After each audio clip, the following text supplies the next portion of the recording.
This part is also very often super dirty. As you can see, mine is especially bad, but it's not so much of a dirt. It's just I have a very bad water. That's why it's like really orange, but we can take all of this part out. Just click here and we can pull it out, put it in a sink and make sure that we do the proper cleaning. Just to have a better access for filming, I'm gonna do that on the floor so that you can see everything. And I'm gonna need my self-made cleaner again. Vinegar, 100 milliliters of water, and as usual, just spray all the parts that are dirty. And see, especially like here, it's like super nasty. So spray all that stuff.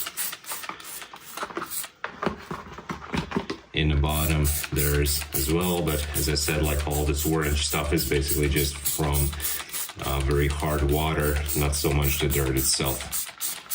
This is where the toothbrush would come very handy, but we'll try to deal with what we have, just our hands and the towel.